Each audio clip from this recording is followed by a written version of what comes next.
اعوذ باللہ من الشیطان الرجیم بسم اللہ الرحمن الرحیم۔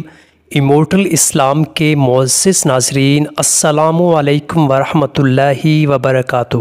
پیارے ناظرین، الحمدللہ نیا اسلامی سال عنقریب شروع ہونے والا ہے۔ ابھی چند ہی دن کے بعد انشاءاللہ الکریم محرم الحرام کا چاند نظر آ جائے گا۔ الحمدللہ محرم الحرام بہت ہی بابرکت مہینہ ہے۔ روایات میں اسے شہر اللہ یعنی اللہ پاک کا مہینہ بھی کہا گیا ہے۔ حدیث پاک میں ہے، ایک مرتبہ ایک شخص بارگاہ رسالت میں حاضر ہوا، عرض کیا، یا رسول اللہ صلی اللہ علیہ وآلہ وسلم، رمضان کے علاوہ میں کس مہینے میں روزے رکھوں؟ تو اللہ کے رسول نے فرمایا، اگر تم نے رمضان کے بعد کسی مہینے کے روزے رکھنے ہو تو محرم کے روزے رکھو کہ یہ اللہ پاک کا مہینہ ہے۔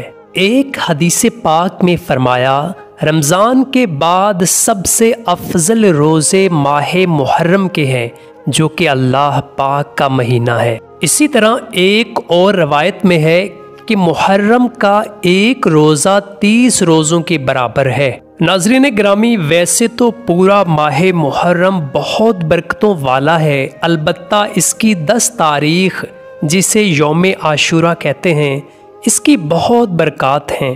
روایات کے مطابق حضرت آدم علیہ السلام یوم عاشوراء ہی کو زمین پر تشریف لائے تھے۔ اسی دن حضرت نوح علیہ السلام کی کشتی جودی پہاڑ پر رکی تھی۔ اسی دن حضرت ابراہیم علیہ السلام کی ولادت ہوئی۔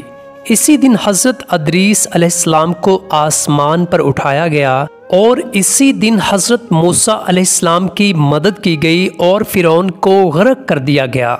اسی دن حضرت یونس علیہ السلام کو مچھلی کے پیٹ سے نجات ملی۔ حضرت سلیمان علیہ السلام کو اسی دن بادشاہت عطا کی گئی۔ اسی دن حضرت یوسف علیہ السلام کنویں سے نکالے گئے۔